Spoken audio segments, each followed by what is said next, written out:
Do we have a lot of questions on the line? Have people typed their questions to us? Yes, we've got, and I will ask right now people, those who are interested in asking questions live, to click on the hand, on the raise hand the menu, so we can unmute you. And I will ask you to introduce yourself and state your affiliation, and then we'll ask you to ask the question. So we can right now open the floor for questions. Before we do that, how long will be the march? How long is the march expected to be? It's like a couple of days or weeks? Start on Monday, the 9th. And we'll go until that Thursday of that week. And then we will have the final march on Friday to the Capitol. It should be over by noon, 12 o'clock. And then we will continue to take that march to Ferguson. Okay. And let me just add that in Ferguson we'll be doing the Truth-Telling Weekend. And that's where people from around the country are coming to share their experience with police brutality, because we believe those stories can help lead, the stories of tragedy can help lead us to transformation. And there's a number of events coming up, and you can go to thetruth-telling-project.org and get more information about the Truth-Telling Weekend. And Dr. Bernard Lafayette will be in St. Louis speaking, Pastor Corey, Barbara Ween, a number of other folks, people involved in the movement, will also be in St. Louis. And the Ferguson Freedom Riders, a new group, are kicking their first Freedom Ride to Ferguson. And they're going to be at the Silent March, which will be Saturday night during the Truth-Telling Weekend. And that's March 13th through the 15th, St. Louis. Great. So I see David Hortzut, who raised his hand. I will unmute you right now. Please introduce yourself and ask the question. David, you've got the floor. Yes, thank you for this very helpful panel. Could you say a little bit more how you and how all of us can encourage a stronger nonviolent discipline in the way we're facing the ongoing oppression and violence from the police in so many places? My own belief is if we can maintain a strong nonviolent spirit and discipline, there's no way that we will not be successful. But if we allow this to get sidetracked with even little bits of violence, breaking windows, etc., that can really get in the way of victory for the very major change that has to happen in our society. Thank you. Reverend Corey? Yeah, Reverend Corey, do you want to talk about the trainings that you've held out there with Bernice Johnson, Reagan? Okay. Well, first thing I'll say is the big thing is keep the point the point. So whatever it is that that you all, whatever the voice is, whatever it is that you all have agreed upon is what you're moving toward, keep that the point. So regardless of what else is going on, pull that back. So that'll be the first thing. The other thing, now the training that I did was with Bernice King. I'm sorry, not Bernice King. Sorry. Yeah, no. But the biggest thing is, like I said, is keeping the point, and then making sure that you're pulling whoever your group is, pulling your group in. You got to have that community. You got to set up community with those people. So if you're talking about a whole city, then you be the voice to try to bring in the city. You go to your different areas of your city. Like we have so many municipalities. If you can pull people from each one of those just different areas of your city, however it's set up, and have someone in those particular areas where you all can come together and then figure out a strategy and then take it back to your areas. That's probably the best way to go about it. But you need that community. And can I just add really quickly also, I think with the spirit of nonviolence is also that staying committed to nonviolence and the movement, even though the media is presenting the protesters as violent. And breaking windows has nothing to do with the protesters. And I think that's important to point out. And that also is the police have often been violent. And we've been out there when windows were broken.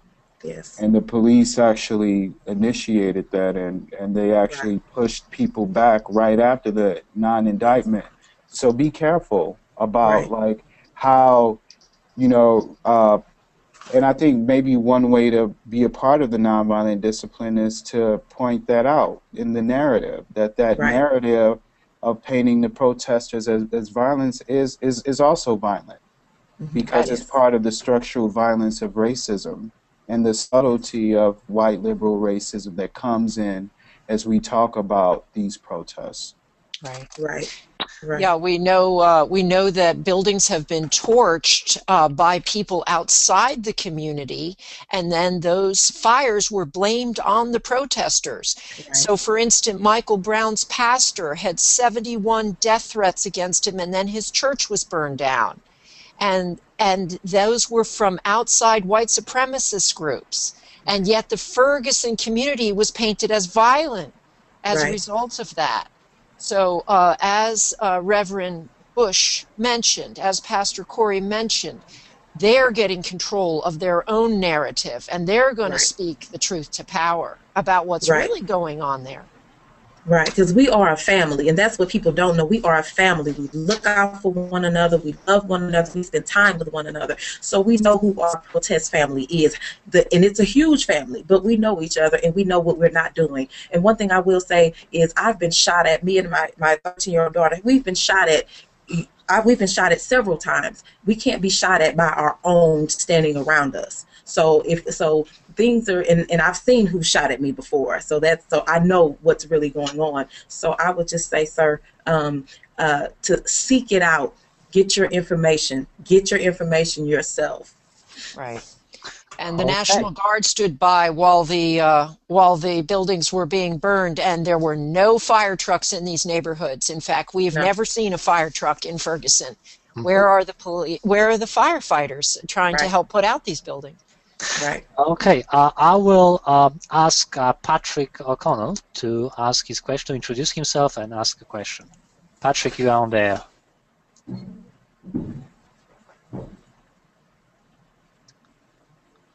Patrick, are you there? Okay, we'll go to the next person. Sam Kierstead, please introduce yourself and ask the question. Sam? Hello. Yes. Hello. Go ahead. Hi there, everybody. My name is Sam Kierstead. I am a graduate of AU. I heard about this webinar from Barbara. Barbara, I'm a part of USF PAC. I'm a good friend of Alyssa. And one of it's kind of a hard question that I want to ask you all, but in terms of the discourse of nonviolence, is that something that you all treat as a principle or as a strategy? Because I think a lot of what you all have said, especially what Reverend Corey has said, makes an amazing case and shows how amazing of work you all have done using it strategically, but I just am curious if you think that it is the only route to social change.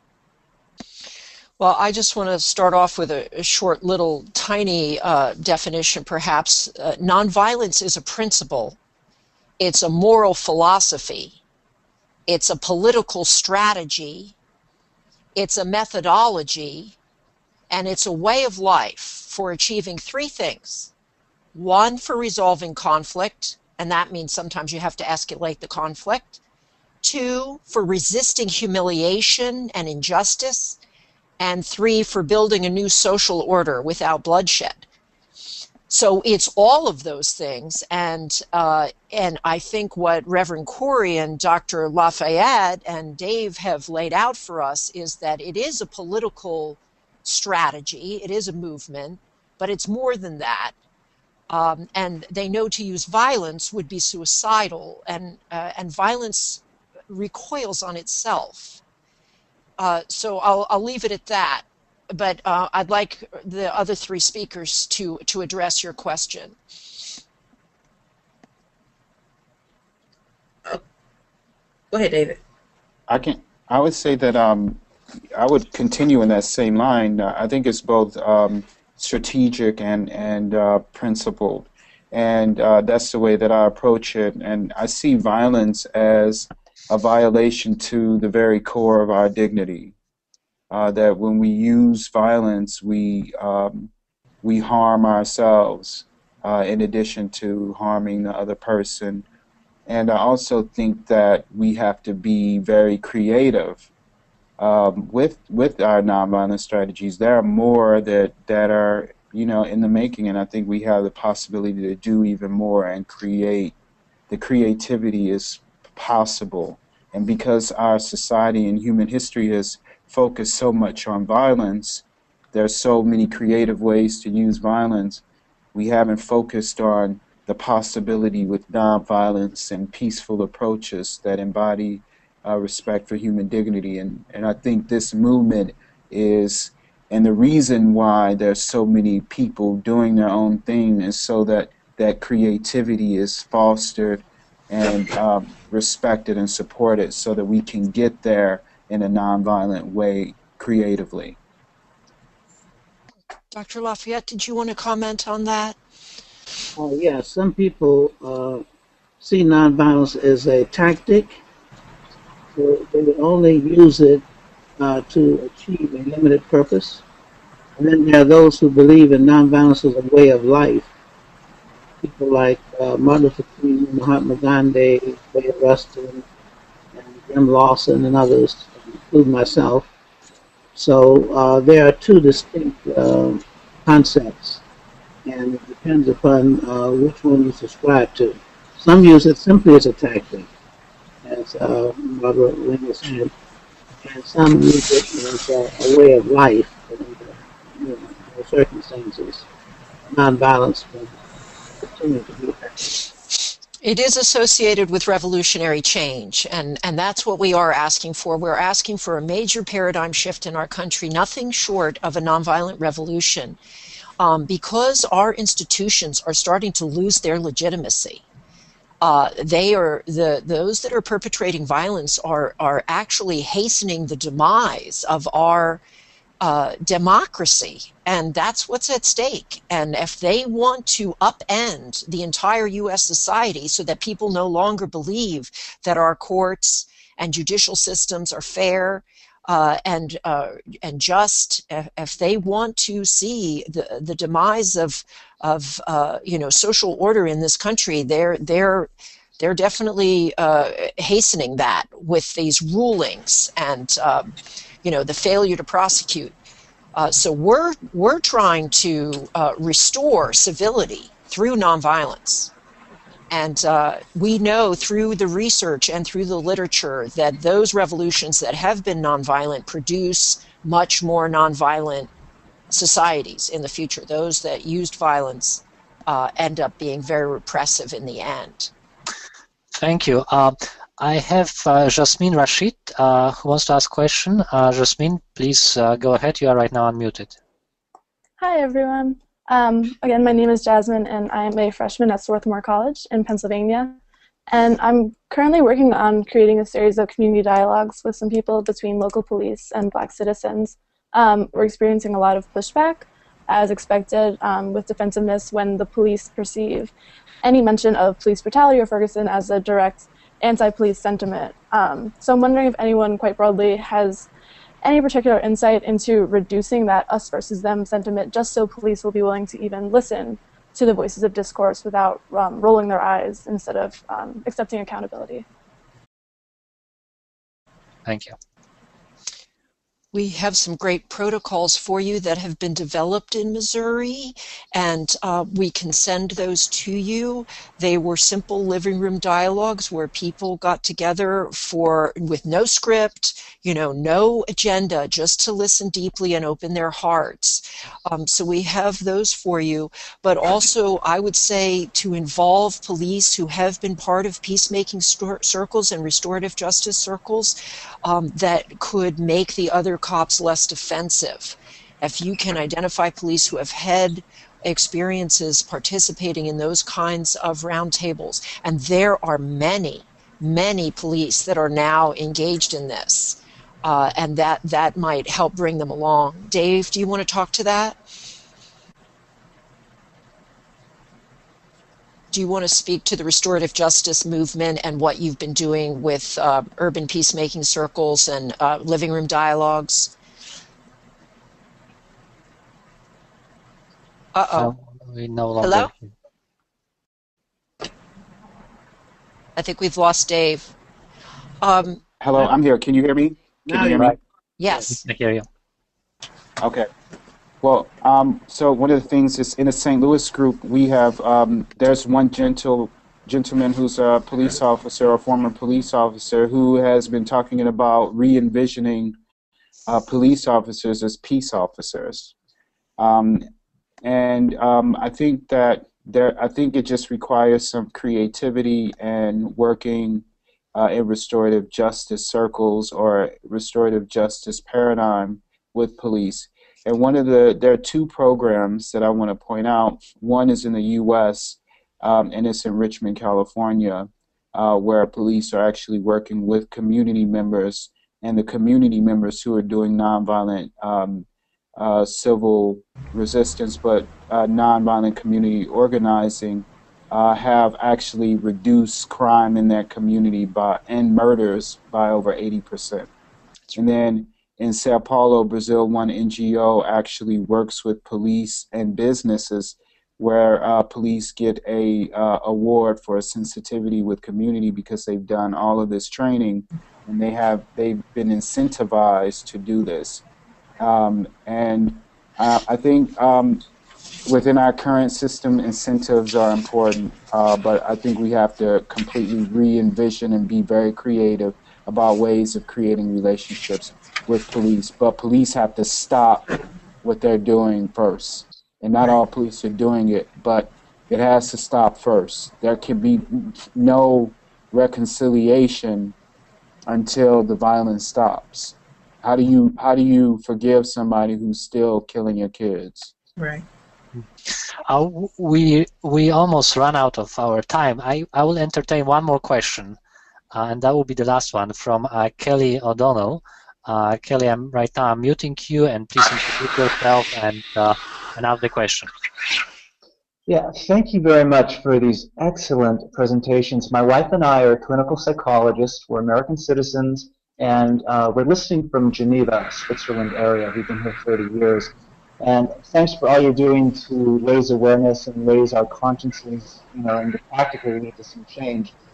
3 quick comments and then a question is, first of all, I think the movement where you're going, since we look internationally, would really be further strengthened by connecting with some of the information and research on violence internationally, such as the World Violence Report. And I think you'll realize that you're really not alone, not only in the issues as well as the movement that you're trying to fan the fires of. The second is the area of anti-corruption, because a lot of what you're talking about really fits into not just, say, peace studies and protest and civil things, but also anti-corruption, where there's complicity, where there's cover-ups, and where there's cowardice in terms of those in elected positions to really make change. And there's a lot of similarities between the anti-corruption movement and what you're doing. And then the third area David seemed to be getting at a bit in his last comment has to do with the proliferation positively of peace studies, programs, movements, both in the States and everywhere. So in short, not to at all lose the wonderful focus that you're pursuing, but to broaden and connect internationally, because there's great cross-fertilization that happens. Anything you could do, which David was getting at with his anecdote about Brazil, to talk about positive examples and not demonizing the other, but positive examples where it is working, I think will fan the fires and lower the resistance of all parties involved. So my question, though, having said it, there's a quick response to over here. There was a lot of publicity about the two police officers that were killed in New York. High-profile funerals, praising the work of the police force, almost seemed like a way to counter what's been going on in Ferguson. And I don't know if anyone had any comments about that, whether they felt that as appropriate or sort of like a political ploy, perhaps, to undermine what you're doing. Thanks a lot, you guys. Thank you. Mm-hmm. Reverend Corey, did you want to speak to that? Okay. Both David. Oh, go ahead, David. I'll go. Yeah. Oh no, I was just thinking that I definitely saw it as theatrics in New York, in part like we were all devastated by the loss of any lives because we're opposed to violence. That number one, connecting those two things, and that did have a devastating impact on some of the folks in New York that they were telling us. But then part of it, I think, is recreating that us versus them and sort of dynamic between the police and the community, and saying to the community, see, you know, you need to support the police because we're protecting you. But also, I think it's very political, specifically in New York, because the police, as an institution, is really interested in its own growth and perseverance, and they want politicians who are pro-police. So part of that whole outrage by the police was very political and very much about getting another Giuliani or Bloomberg elected, who goes, you know, carte blanche for police. And there's money associated too, because weapons are being money for weapons as opposed to money for human security. Okay, I would like to thank all our speakers for very enlightening and very engaging presentations. I will ask you perhaps to any final comment that you would like to make for the audience. This is the moment to do right now. Well, I would like to say, I think Reverend Corey should have the last word in Ferguson.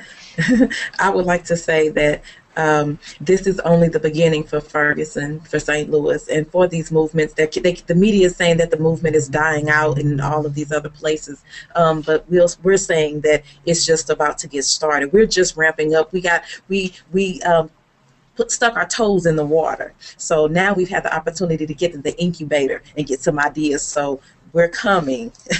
Ferguson is not over. And we're about to take the world. Watch.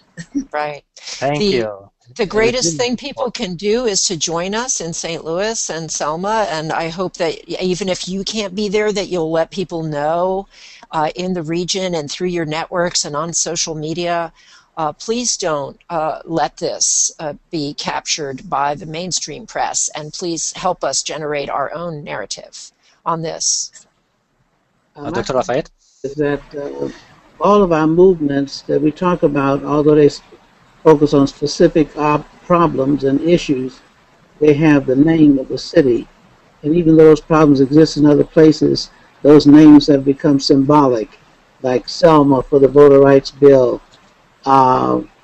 You talk about Montgomery, you talk about Birmingham, Albany, Georgia. You're talking about movements. So Ferguson is a symbol of the problems that we are facing today. Thank you. We have received a lot of actual questions, written questions, which I will share with the presenters, and I will ask them to respond in written form. We have recorded the presentation, so it will be soon available also online for others who couldn't join us to watch. So once again, I would like to thank for all our speakers for the excellent presentations and talk. And we all keep our fingers crossed, and we all are cheering for you, and hope that the change will come sooner rather than later, the positive change. Thank you so much, everyone. Thank you to everyone who listened.